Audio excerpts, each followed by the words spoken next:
reflex. It was a rainy autumn day in 1980. I was looking out of the closed window of a classroom in the Geological Technical School of Zhangjiago. Suddenly, a classmate called Chung Hongfu from Sichuan mischievously spitted at me from outside the window. Subconsciously, I stepped backward, closing both eyes instantly. This chain of reactions triggered the burst of laughter of Chung Hongfu, who said jestingly, "Monitor, what a coward you are! The window is closed. How can I spit on your face?" I said, "I did not realize that the window was closed. Do it one more time, and I will not react." I moved closer to the window, thinking that since the window was closed and he could not reach me, I would remain calm even if he spitted blood to me. "Are you ready?" Before he had finished speaking, he had spitted to me. "Ha ha, monitor. You closed your eyes again." My eyes indeed closed at that moment. Later I tried a few times more. Still my eyes would not listen to my command. Every time he spitted, I involuntarily winked my eyes. Later, at the classes of physiology and psychology, I came to know that this involuntary physiological reaction is called conditioned reflex. Pavlov even conducted an experiment on dog. The feeding of dogs was always accompanied by the ringing of bells. After some time, the dogs' mouths watered when they heard the bells, even before the food was brought in front of them. Why did this happen? It is because the ringing of bells has become a signal for food for dogs and a conditioned stimulus. The dog's prompt physiological and psychological reaction to this stimulus is called conditioned reflex. In the chapter Drinking Wine and Rating the Heroes of the Novel Romances of Three Kingdoms, Chow Chow related a story to Liu Bei. "The green plums on the branch I saw just now in the garden reminds me of last year's fight against Zhang Xiu. We were running short of water through the long march then. The army could not put up with the thirst. Suddenly an idea came to me. There is a plum grove ahead." I cried and pointed with my riding whip. Having heard this and thinking of the sour green fruits, their mouths watered and they did not feel thirsty anymore. Because of the conditioned reflex, the troops of Chow Chow secreted saliva when hearing plums. There are endless examples of conditioned reflex. Poke at the crawling caterpillar with your hand or a stick, and it will immediately curl up into a circle. The abnormal behaviors of animals prior to an earthquake. Mimosa's curling of leaves when touched. The palpitation of heart induced by a sudden sound at a quiet night. The contraction of muscles at the sight of a snake. The sneezes caused by the entrance of specks. The erection of penis and the secretion of lubricating mucus in the vagina when watching pornographic videos. The tightening of muscles and the flush of the face at the thought of one's enemy. The trembling of the mouth and the shivering of the body in times of fear and tension. The spontaneous resistance when encountered sudden attack. Inexplicable twitching of the eyelids, flush of ears, palpitation, and twittering of muscles. All these are results of conditioned reflex. Why is there conditioned reflex in animals and plants? Whether we make explanations in the psychological perspective or the physiological angle, apart from the conditioned reflex acquired as second nature, the innate instinctive conditioned reflex can in no way be created by the plants and animals themselves. The function of conditioned reflex is mainly life's instinctive protection of itself and a subconscious instant reaction. Who has designed this? Who but the greatest creator? 21. 两性愉悦不仅仅是为了传宗接代。The pleasure of sex is not only to carry on the family line. By Xiefeng. The core point of the pleasure-different sex is the orgasm of sexual intercourse. None of the first love, the adoration, the yearning, the dates, the caressing, and other emotional enjoyment can compare with the orgasm of sex. Then what is orgasm of sexual intercourse? To help us understand the feeling of orgasm between male and female, I have selected some sections from Kinsey Reports, Hattie Report on Sex, and especially Sex Codes, China Reports. I am feeling like heaven. I have a blurry sense of giddiness, the thrilling and exciting warmth, fullness, humidness, and force. A sense of urgency, an irresistible sense of pulling. I feel extremely excited and short of breath. Meanwhile, I feel my head is lifting up as if in dream. The sound is vague and far. Time seems still. Gratification, conviviality, excited, thrilled. I am beside myself with pleasure. I feel terrific, as if I am at my best. I feel like awakening and a beginning of life. The feeling is incomparably wonderful. It is an ecstasy almost unbearable to human power. Charming, surging blood, carefree, ecstasy, orgasm, unparalleled wonder, intoxicating, full of power, incredible. In some aspects, arousal of sexuality offers me opportunity to transcend myself and wake up from the dense fog of daily life and existence. I feel as if I have left my flesh and my spirit, caring for nothing that normally seems extremely important to me. Wonderful feeling of caresses. I wish this could go on forever. My life is motionless, as if in a momentary eternity, feeling the intense combination of flesh in a state of ecstasy. A fantastic sensation. I myself is in another dimension which drifts and melts from the supporting point of my life. A raging flame, violent and engulfing everything. Extremely fantastic. A refreshing and irresistible orgasm is increasing to such an extent that an intense charge surges around the clitoris, just like a space-exploring rocket shooting up explosively. Then the charge radiate in the entire region of my pubes. At this moment, all other things have vanished from my consciousness. It seems that the inside of me is filled with enormous power. The wetness, the heat, and the intensity make me feel incomparably comfortable. During the whole process, all the raging, wonderful feelings are radiating in the internal side of my legs. It seems that all things around me have ceased their existence. I am completely immersed in this wonderful feeling. By far, I have not experienced a more wonderful feeling than this. This feeling is a complete immersion that has nothing to do with will and thought. It has completely conquered me, occupying my body. As for the overall effect of its destructiveness, the best word to describe this physiological feeling is madly carefree. The only feeling I can relate is certain form of overall stiffness and tightness and the indistinguishable internal explosion at the sexual organs. My body gradually tightens up. I feel as if I have reached the precipitous peak of perfect happiness. Then I approach the plateau of ecstasy. I utter a sharp scream, glide past the crest plane of bliss. Then I experience 5 or 6 fits of violent twitches and convulsions, which are acute, vehement, and agitating in the beginning and becomes duller, slower, and milder. This is the orgasm and sexual pleasure. We can discover from the above description that the physiological and psychological feelings at the time of orgasm are the incomparable large charge and the consummation of beauty. No wonder Ban Gu commented in Book of Han Dynasty, E1G, sex is the greatest of the feelings and is the natural principle. Sex is magical, mysterious, and supernatural, according to Jared Diamond, a physiology professor at Los Angeles campus of California University, who said, human sex is weird.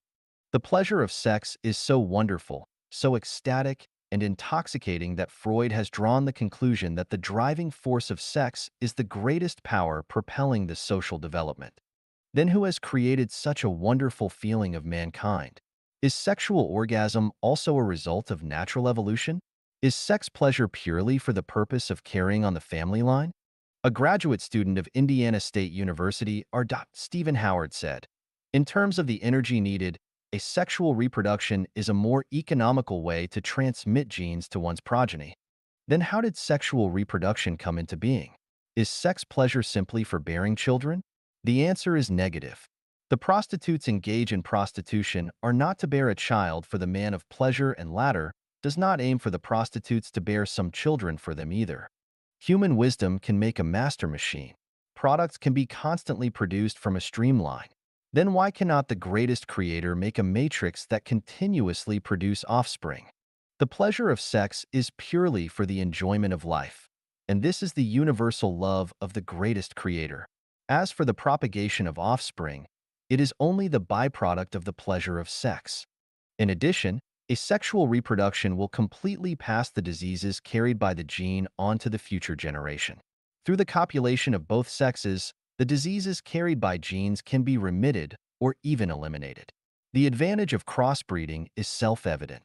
Therefore, a race may go extinct without sex life. Thus, the pleasure of sex is the arrangement of the greatest creator. Sex life conforms to the decree of the greatest creator. Sex inhibition is a reverence for the greatest creator. We should have sex life and enjoy it too. Else sex life should accompany us to the other shore of life. It is unreasonable to suppress, inhibit, and destroy sex life, because it is against human nature to do so. Why should we refrain what the greatest creator has created?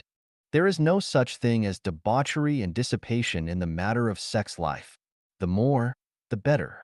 There is nothing reproachable about mu-zi-mei phenomenon. If Lin Dayu in A Dream of Red Mansion had experienced an orgasm, she would not have such a miserable ending. Does this mean that Life Chanyuan is against Christianism and Buddhism? The seventh precept of 10 Commandments is, "You shall not commit adultery." Sections 28 and 29 of Matthew say, "But I tell you that anyone who looks at a woman lustfully has already committed adultery with her in his heart. If your right eye causes you to sin, gouge it out and throw it away. It is better for you to lose one part of your body than for your whole body to be thrown into hell." In volume of Buddhist Sarangama Sutra, The Stage of Bodhisattva Faith, the first rule is dry wisdom. Ananda, these virtuous men will dry up their sensual desire and disengage their organs from sense data. This withering of causes stops the growth of karma. The clinging mind is now empty and clear, being but unmixed wisdom which is perfect and bright by nature, illumining all worlds in the 10 directions. This realization of wisdom is called the stage of dry wisdom because they have cut off their sensual habits but have not yet entered the Tathagata's Dharma stream. Even if you have acquired wisdom and concentration, you would only degenerate into the devil's groups: higher class fiend, middle class demon, and lower class hag. Your flocks of devils have also gathered a mob of followers, each claiming to have cultivated the heavenly way. After my cessation with the dominance of unorthodox laws, more and more such evil persons prevail in the world. They are greedy for lasciviousness and adept at knowledge. As a result, all mortal beings are addicted to secular love and lose the way to supreme enlightenment. Jesus is God, and Sakyamuni is Buddha. Their profound wisdom is beyond us mortals, and their teachings are invaluable treasures to our life. Jesus instructs us in divinity. Following the supreme road of life guided by Jesus, we can enter the kingdom of the God. Sakyamuni enlightens us from the perspective of Buddhism.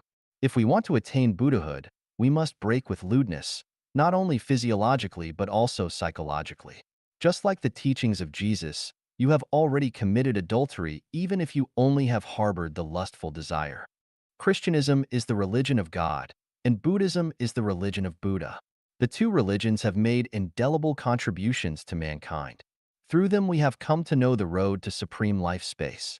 It is the primary task of Life Chanyuan to make Jesus and Sakyamuni an integrated part of our life. If the path of human development is comparable to a 3-story building, then Christianism will be on the top level, Buddhism at the middle, and Life Chanyuan will be at the bottom. In terms of the level of life, Buddhism transcends human nature and guides people directly to Elysium world of the West, Elysium world in the 36th dimension space. To board this ship, one must go through dry wisdom. Ignorant as I am now, I have no idea which level of life Christianism will lead people to. Judging by Jesus' road to divinity and teachings, he will make an angel of everyone and lead them into the celestial world, the paradise of gods. In 12:18, 25 Gospel of Mark, Jesus said, "For when they rise from the dead, they neither marry nor are given in marriage, but are like angels in heaven." What is angel? Angel is the goddess and Buddha with divinity. Buddha is under the control of the power of Buddha, while goddess is the free, elegant, and magically powerful spiritual entity of high energy, second only to God. Christianity guides people to develop in the direction of goddesses, which conforms to Jesus' teachings. Only in this way can they have a definite development direction for life space. However, from the activities and pursuits of Christians, it seems that they are still clinging to worldly affairs, to the relations of parents, children, couple, and friends and relatives, and to private properties, which is unreasonable. In 14:26 Luke's Gospel, Jesus said, "If anyone comes to me and does not hate his own father and mother and wife and children and brothers and sisters, yes, and even his own life, he cannot be my disciple, because if you don't hate them, you cannot become an angel." For angels, there is nothing like family love. We can see from the teachings of Jesus and Sakyamuni that the ultimate wisdoms are communicable. They have the same purpose. Buddhists are capable to determinately cut off all their attachments to worldly affairs, including the relations of father, mother, wife, children, brothers, sisters, belongings, status, reputation, and their own souls. They will commit themselves to self-cultivation and self-refining wholeheartedly. They are the real Christians. However, the so-called Christians may inspire the suspicion of crying up wine but selling vinegar. The direction of development for us, mankind, is the direction given by Jesus and Sakyamuni. The problem is, however, there is a vast ocean between man and angel, goddess and Buddha. How can we sail the boat of life, tide over the tempestuous and turbulent ocean, and reach the ideal shore? If we can give up worldly pursuits and dedicate wholeheartedly to cultivation like the Buddhist nuns, monks, clergies, and nuns in the monasteries and temples, so much the better. Although it is extremely difficult to ascend the heaven at a single step, it will be worthwhile anyway. The problem is, can we do so? Let's just drop all other obstacles. How many of us can surmount the huge mountain of the pleasure of sex? I have still another question. Why should we surmount this huge mountain now that the greatest creator has equipped the structure of the pleasure of sexes inside us to enjoy the pleasure of man? The wonderful feeling of orgasm, the feeling of entering the paradise, the feeling of celestial being and intoxication, the release and proliferation of love, the standstill of time and space, the feeling of being blended into the universe, and the expectation to give up all worldly desire and stay forever at that time point. Aren't these the highest realm of life we have been pursuing? Our ultimate goal is to become angels, goddess, and Buddha. It would be too difficult for ordinary people to jump from the starting point to the end point, unless they are born with the wisdom of an angel, just like my granny, who was a vegetarian by birth, not because of her personal preference, but because of her feeling of disgust at the smell of fish and meat. To enter the graduate school directly from primary school is a process of transcending comparable to the thorough remolding of oneself and reaching the peak of perfection. It is just too difficult. Then are there any smoother paths to the final success of becoming a goddess and Buddha? Yes, there are. Let's first arrive at the thousand-year world, because the enjoyment of the pleasure of sexes will only affect our success of becoming a goddess and Buddha and does not prevent us from approaching the thousand-year world. Please look at the thousand-year world of 36-dimension space. Although it is still hundreds of thousands of miles away from the kingdom of goddess and Buddha, the thousand-year world is after all the world with sublimated human nature. We can first arrive at the thousand-year world before reaching the 10,000-year world, and finally make it to the world of goddess and Buddha, the Elysium world. This is comparable to a primary school pupil who pursues his education in the order of primary school, middle school, university, and finally the graduate school. Let's return to our topic. The pleasure of sex is the arrangement of the greatest creator and the favor he has granted to man. The greatest creator will not punish us as long as we are grateful to him and remember his grace when enjoying the pleasure of sex. I have seen the greatest creator from the pleasure of sex. Have you? 22. 上帝的杰作，自然之美。The masterpiece of the greatest creator, Beauty of Nature, by Xiefeng. When learning Introduction to Literature, we were told by the teacher, we are surrounded with beauty. The reason that we have failed to discover beauty is that we lack the eyes to perceive beauty. In 1986, I went to Mandarin Duck Reservoir in Jianta County with my classmates of Jochuan Education College. We got off the bus on the road from Jochuan City to Jianta County. Just guess what my first impression is. I felt the beauty of relaxation and happiness for becoming part of Mother Nature, because what met our eyes as soon as we got off the bus was the vast expanse of endless Gobi Desert. It seemed that we city dwellers had entered another world of wildness, wonder, remoteness, and vastness. All of us cried with one voice, "Wow, beautiful." How can we say that the Gobi Desert is not beautiful? When I climbed the Great Wall at Badaling during my study at Beijing Foreign Trade University, I saw the meandering Great Wall fly like a gigantic dragon on the top of the undulating mountains. I felt a beauty of valiancy, unrestrained freedom, and flying. During my study at Zhangjiago Geology Technical School, I used to go climbing with my classmates. Standing on the mountain top and overlooking the wilderness with curling smokes beyond the Great Wall, I felt a beauty of serenity, leisureliness, composure, and ease induced by the picturesque natural scenery. When learning in Lanzhou Education College, I would sit by the Yellow River whenever I have the opportunity. Since I grew up by the Yellow River, I have a special love for it. Watching the surging and rolling river flow in its meandering course, I felt that my thinking has been carried to a remote place, and I was filled with the aesthetic feeling of surging emotions and endless yearnings. In the small islands of Luanda, the capital of Angola, in the Bella Port of Mozambique, on the beach of Dar es Salaam, the capital of Tanzania, in Tianya Haijiao of China's Hainan Island, in the Cape of Good Hope of South Africa's Cape Town. Everywhere the azure sky and sea elicits in me an aesthetic sense of mystery, fantasy, eternity, and infinity. There is the world-famous Victoria waterfall on the river of Zambezi between Zambia and Zimbabwe. I used to drive the 6-ton truck of Chinese Jiefeng truck to fetch water from there. Each time I approached it, I was overwhelmed by its tumbling heroism, its vigorous momentum, mountain-shaking power, thunderous rumbling, and dragons soaring. And the numerous rainbows among the waterfall created a dreamlike aesthetic feeling of dauntlessness and unrestraint. Harare is a garden-esque city, and Zimbabwe is a green country. Here birds sing and flowers bloom all the year round. Everywhere you can see luxuriant and green foliages. For years I wandered about among the green mountains and rivers. Under the blue sky and white clouds, the trees, flowers, and grass are extremely beautiful. I have not been to Prairie, but a dance I learned at middle school has always been lingering in my mind.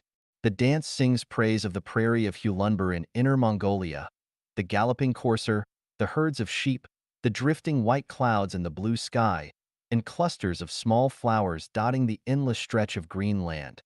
In my imagination, the prairie is refreshing and intoxicating, and I long for it. The Gobi Desert, the mountains and fields, the rivers and oceans, the creeks and waterfalls, the blue sky and white clouds, the flowers, grass and trees, all are beautiful. The prairie in imagination is also very beautiful. The starlight across the sky, the morning and evening glows, the hovering eagles, the dancing butterflies, the grapes on the vines, the mouth-licking melons and fruits, the exquisitely carved dews, the frogs croaking, the insects' choruses, the birds twittering, the horses neighing, and even mirage. The nature is filled with exotic beauty everywhere. Nature is beautiful, and man is more beautiful.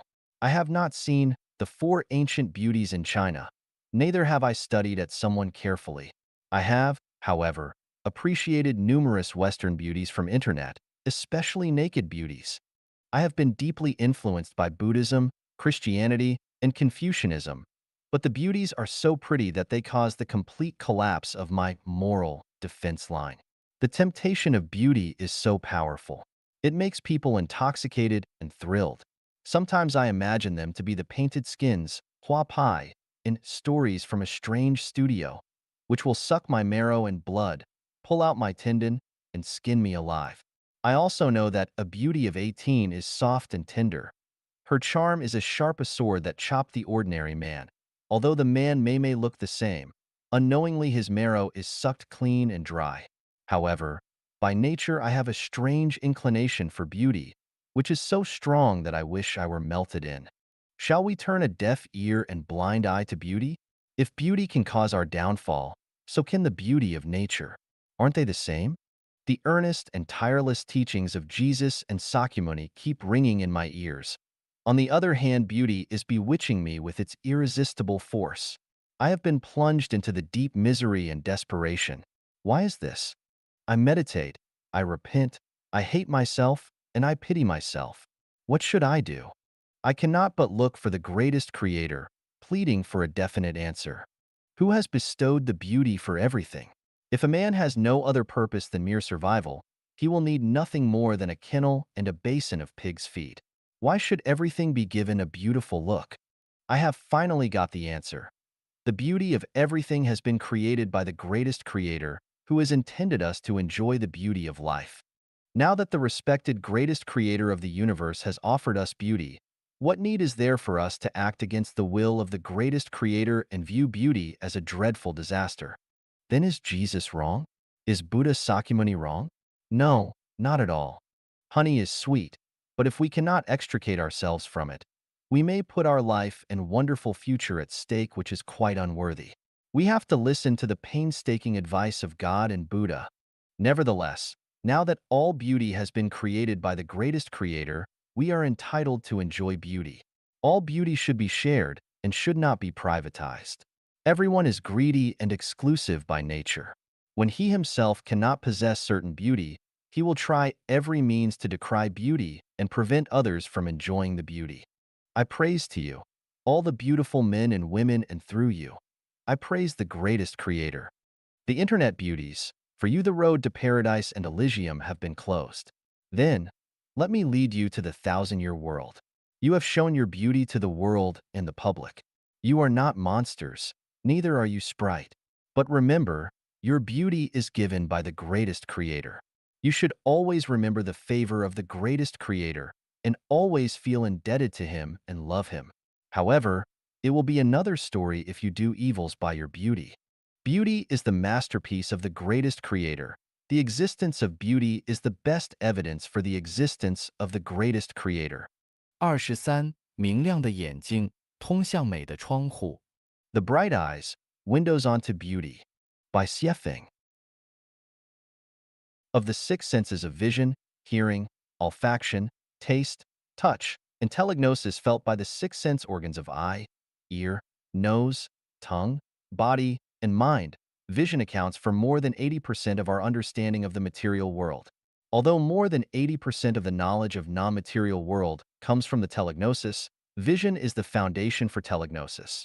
Thus, eyes are called the windows of soul. Vision relies mainly on eyes. Although purely a material physiological structure, eyes can project the forms and movement of the boundless universe onto our brains, which enables us to survive effectively in the complicated nature. Without eyes, a man cannot live effectively. Without eyes, the mankind cannot survive effectively. Then how do eyes come about? Is it possible that the miraculous and intricate eyes have evolved from a monad and developed into the fully functional and perceptive eyes of mankind? Man's eyes have two functions. One is the function of vision, and the other is the function of aesthetics. The formation of vision involves an entire system of highly efficient image analysis structure.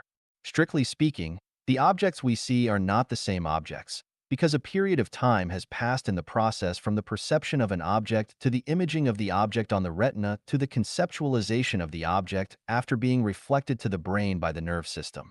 Although it lasts only several 10,000ths microsecond, theoretically the image in the brain is already not the image of the real object. For example, a flower we see may have withered after some time, but the flower in the brain is still the one originally reflected. For another example, when a relative of ours has passed away and is no longer alive, our brains still retain the lovely voice and happy countenance of the deceased. How does vision happen?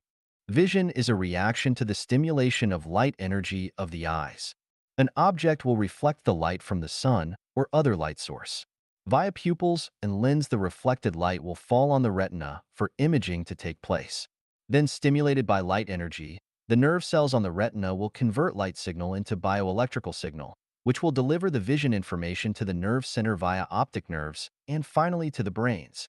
The brain's mechanism for analysis, judgment, and identification will form the concepts of the object's size, shape, and color and then pass on these concepts to the related departments of the body, ordering them to maintain a high vigilance and be ready to respond to emergencies.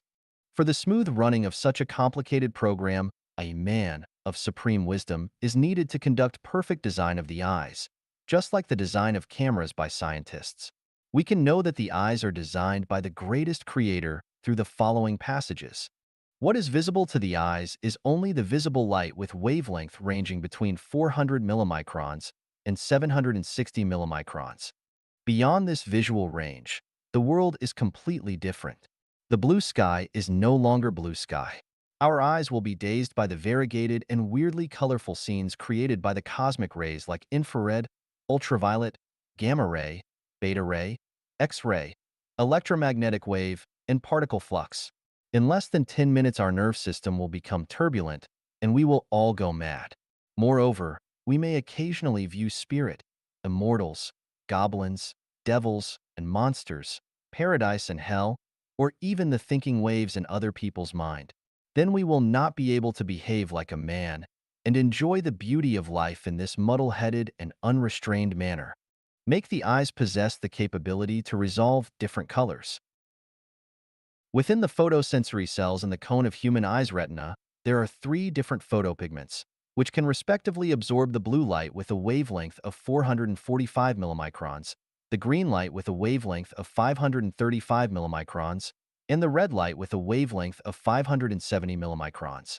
The mixture of the three lights in different proportions has created the great variety of colors. Our eyes possess the capability to distinguish the subtle shades of color. Otherwise, we will all be colorblind and cannot fully enjoy the infinite beauty of nature. Make the eyes have a broad vision. Our eyeballs are only 24 millimeters from back to front, 23 millimeters from top to bottom, and 23.5 millimeters horizontally. The pupil of the eye is only 2.5 to 4 millimeters in diameter, but if we scan widely, we can see the views within the scope of dozens of kilometers. How wonderful it is! If our eyes do not possess such a function and can see only a place the size of our eyes, our field of vision will be extremely limited, just like looking into a few meters ahead through the hole of a bamboo hole. We cannot see the wolf even if it is already beside us. We cannot discover the snake even if it has climbed beneath our feet. Won't that be a great trouble? Make the eye possess stereoscopic vision. People often say, we can see clearly at a glance. But can one see clearly with one eye?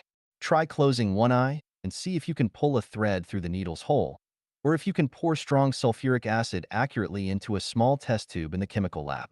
Therefore, it is important to have two eyes. Make the eyes possess the function of winking. The eyes will wink every 2 to 8 seconds. Why do eyes wink? If the eyes remain open all the time, they will easily become dry and astringent and may attract dusts and bacteria. If this lasts for long, the eyesight will fail or even be lost. Through winking, the tears may be evenly distributed in the eyes to wet the cornea and conjunctiva, preventing the eyes from dryness and astringency, maintaining the luster of cornea, and cleaning the conjunctiva sac of dust and bacteria. See how considerate the greatest creator is. Make the eyes possess a mechanism of self-protection. The eye is an intricate, sensitive, and delicate organ, which cannot be protected by relying on man's self-consciousness. Thus, the greatest creator has designed eyebrows, eyelashes, eyelids, and tears for protection. Growing on the protruding superciliary ridges, eyebrows ward off the dust and sweat from above like an umbrella, preventing them from entering the eyes. Eyelashes resemble bamboo curtains or two platoons of embattled sentinels who are always ready to keep away and block off the unannounced invasion of the enemies like dust and microorganism. Eyelids are like a loyal soldier guarding the frontier line of the eyes. Whenever attacked by foreign matters or shown by strong light, the eyelids will immediately close up and protect the eyes within them so that the foreign matter will not cause damage to the eyeballs or the strong light will not hurt the optic nerves. Whenever foreign matter or bacteria has invaded into the eyes, the tears from lacrimal gland will pour out and flush away the foreign matter.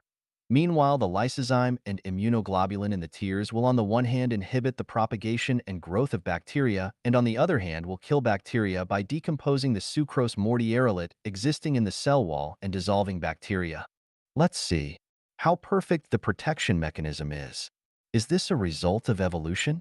Ever since the moment man appeared on the earth, our eyes have possessed the above functions. Our eyes have never experienced evolution or retrogression. Our eyes have not gone through the gradual perfection and evolution. Apart from the above visual functions, eyes also have aesthetical functions. We can derive aesthetic enjoyment from bright eyes, talking eyes, amorous eyes, and leering eyes, and so on. I have almed hundreds of schemes to adjust the size and position of the eyes to find out whether there exists a better design of the eye's size and position. For example, place the eyes at the top of the head, at the back of the head, or on the buttocks, or in the palms, or beneath the mouth, or exchange the positions of the eyes and the ears, or replace human eyes with the eyes of the horses, or those of rats or frogs. It turned out that only the current size and positions of the eyes are just right, and any slightest changes or alterations will only lead to ugliness. Unbelievable? Just try it. We can see the greatest creator from our eyes and the magic and profundity of his wisdom. 24. 奇妙的生物遥感、传感和感应。24. The marvelous biological remote sensing, telesthesia, and telepathy. By Xiefeng. Let's first look at the following cases. Case 1. Huiyin reported in Four Flowers and Four Dragons, the story of two quadruplets. If one of the quadruplets catches a cold, the other three will surely have a fever. Three brothers yawned in step with each other, with three little mouths opening simultaneously. They uttered ah sonorously, as if proclaiming their manliness. Case 2. There is a report called The Unexpected Reunion of Kindred, the details of which I cannot remember very well. It relates the reunion of mother and daughter after a separation of more than 4 decades. Under a strange combination of circumstances, the daughter was adopted by other people.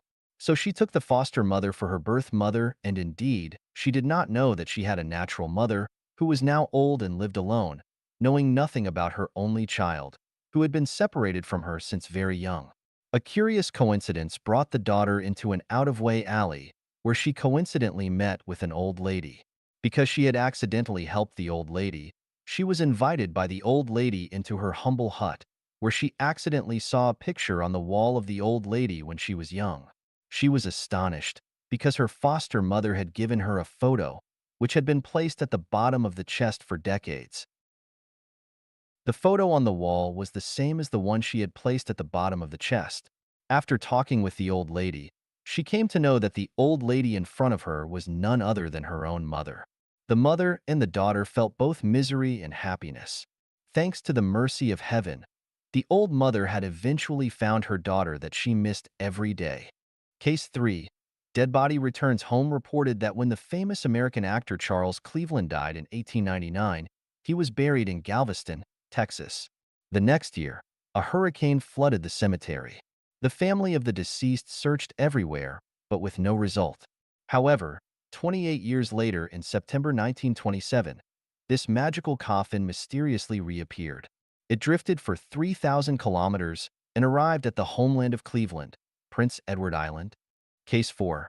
According to the omens of mice house moving, after the World War II, Mr. and after a period of peace, those mice left the house for another time. Mrs. Macy has a hunch that something unexpected might happen again. True enough, this young industrialist died of a plane crash. It is said that the house was built by a famous lawyer who suffered lunacy shortly after the building was completed and eventually killed himself by jumping into Hudson River. Case 5. According to the report of miraculous biological telesthesia, as early as last century, Professor Gregory of Edinburgh University had introduced an experiment of Berua. In the experiment, Berua divided the 50 snails into 25 pairs. Each pair was separated from the other pairs. After some time, the same letter was written on the shells of each pair of snails, and one of the pair was brought to America, the other still remained in Paris. Later, at a given time, the snail staying in Paris was stimulated with electric current. At the same time, the one brought to American also exhibited the same electric stimulation reactions.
reactions.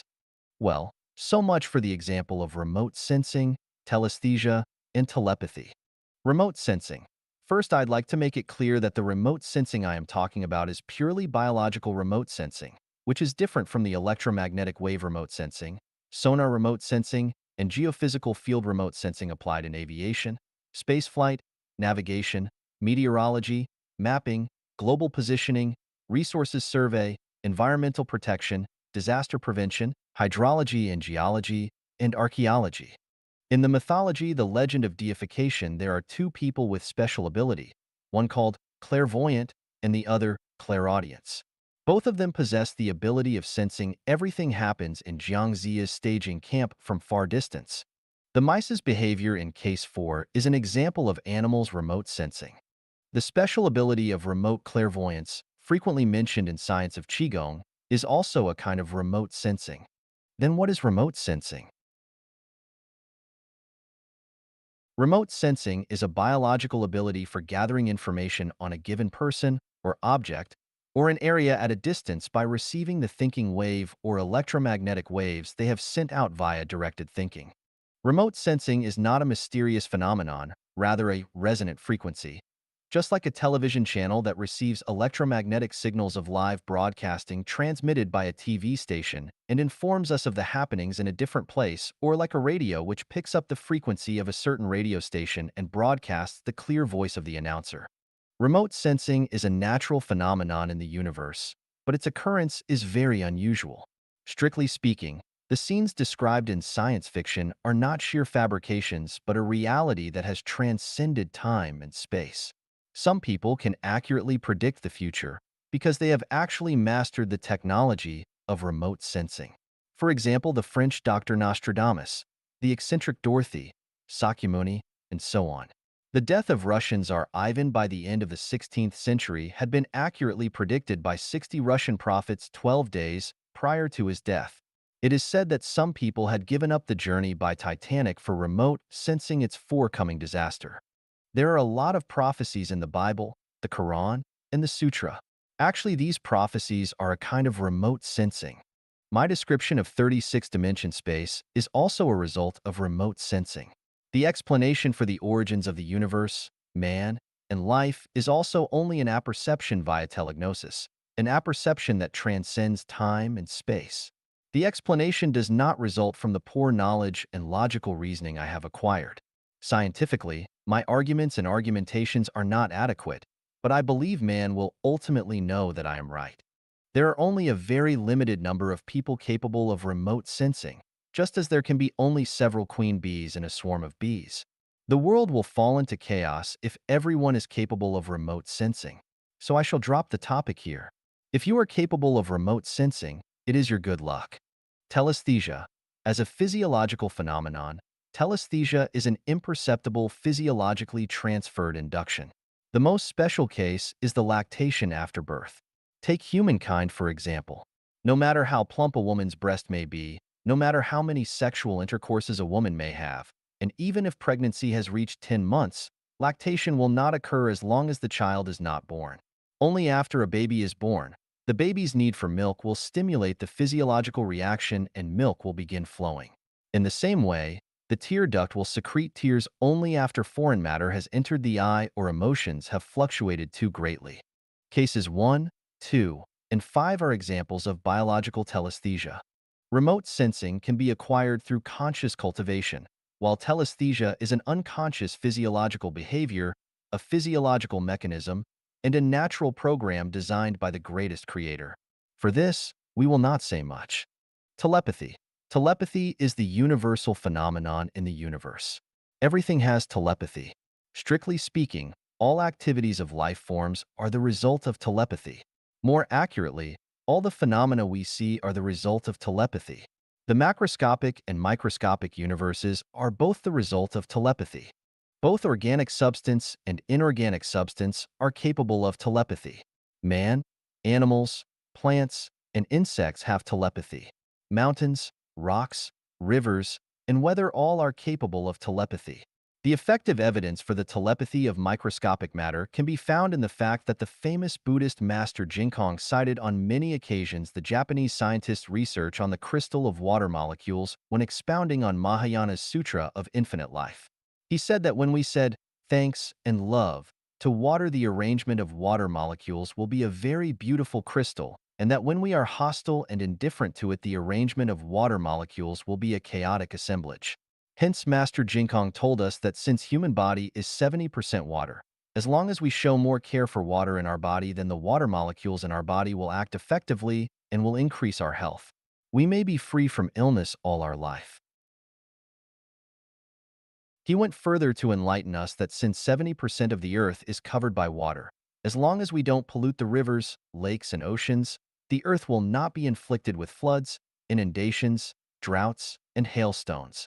Like the gravitation between everything, the telepathy between everything exists and occurs everywhere and at any time.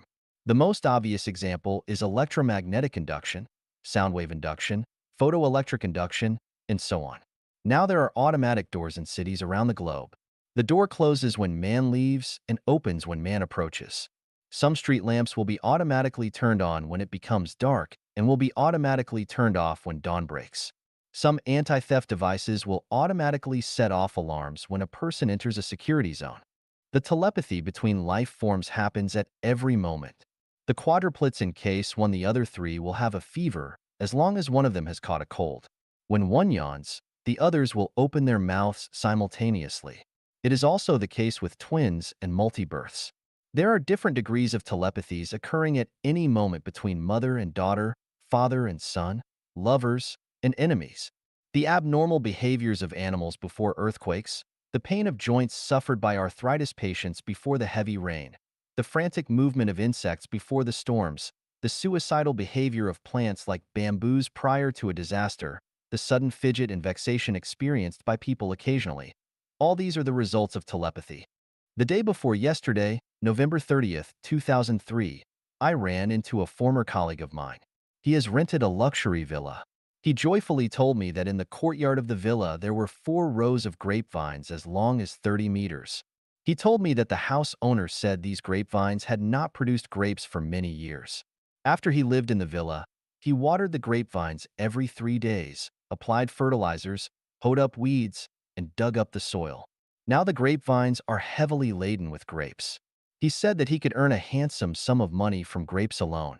He also said excitedly, plants will repay when they get enough care and protection from human. This is also a kind of telepathy. In front of the window of the master bedroom in my yard there is a tree, whose name is unknown to me. It blooms the small white and purple flowers.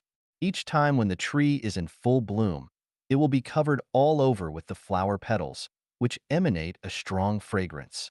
This year the tree has flowered one time before the rain season. At the time I stood in front of the flowers, muttering to myself, "These flowers are so beautiful and fragrant. How wonderful it would be if the tree is in bloom every day. It would be very good if the tree can flower for many more times every year." It never occurred to me that 3 months later, the tree was in flowers once again. I asked the gardener Gift, who had worked in this compound for nearly 10 years, whether this tree would flower twice every year. He replied, "No, it flowers only once every year, and I don't know why it has flowered twice this year." Suddenly I realized that it was my wish that had prompted it to flower one more time. I felt very guilty. This is a flower tree with great spiritual nature. To satisfy my private needs, it has overstretched itself against the law of nature. It must have tried hard. The second time, the flowers have so faint a fragrance that one can hardly smell it. This is the result of overspending. I made apologies in mind, flower tree, flower tree. I am deeply indebted to you for your kind-heartedness. I understand you now. Please don't overdone yourself again in the future. Meanwhile, Life Chanyuan will try its best to protect you and all the flowers, grass, and trees.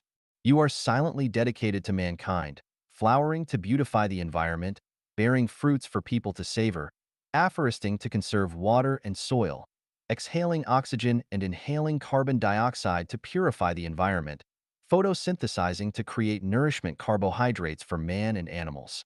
Without you, there would be no insects, animals, and us humans. You are the foundation on which life depends. Life Chanyuan will make it its tenet to protect the life of all living things. We humans should no longer be arrogant, conceited, and ungrateful. There is telepathy between plants and man, and there is also telepathy between man and gods. I have a friend whose father was nearly 80 years old. He was kind-hearted, amicable, and genial. He was very healthy in Zimbabwe. But there was a period he was vexed and troubled, insisting on returning home, his homeland in China. My friend had no choice but to send him back to his old home. Very soon, the old man passed away while asleep. Why did the old man feel anxious and eager to return home when he was enjoying very good health and life in Zimbabwe? This is the beckoning of gods. Although without knowing, the old man had experienced telepathy physiologically. Moreover, there are also telepathies in many of our daily recreational activities. Last month, November 2003, my wife and I played poker games with some friends for 6 hours. The cards in my wife and my hand were very bad from beginning to the end. My friends had climbed over several mountains while my wife and I were still fixed at the starting point. Finally, I realized it was because my wife and I felt upset and distracted several days before. When one's mind is disturbed, the cards will also be a mess. Only if one has a calm mind will he get very good and orderly cards. You can have a try if you feel interested. Recently, another case of telepathy happened to me. I have got the habit of reading reader. Once I read several articles by the Taiwanese writer Lin Qingxian and discovered that Mr. Lin has very high spiritual nature. As far as I see it, however ignorant I may be, Mr. Lin is one of the people with the highest spiritual nature in Chinese nation. I consider it great luck and happiness to read more of his books. But I am abroad and have very little chance to buy his books. I have never expected that recently a girl of my children's generation came from China and brought me two books written by Mr. Lin, Search the Homeland of Soul. Why did she buy books instead of anything else for me? Why did she buy Lin Qingshuan's book instead of other books? It turned out that this was a result of my telepathy. Seth said, physiological symptoms are communications from the inner self, indications that we are making mental errors of one kind or another, that is to say, the physiological disease is an induction of physiology to psychology and psychopathy. All the wars, conflicts, natural disasters, and diseases in human history are the results of the mutual telepathy between gods, man, animals, and plants. And the deluge in the period of Noah is also the consequence of the induction of man's conceit and arrogance. Remote sensing, telesthesia, and telepathy are all an embodiment of Tao, as described by Lao Tzu in Tao Te Ching. And Tao is the materialization of the psychic energy of the greatest creator. In the final analysis, remote sensing, telesthesia, and telepathy is a program designed by the greatest creator to maintain the balance of nature. We can hence feel the unfathomable profundity of the greatest creator's wisdom.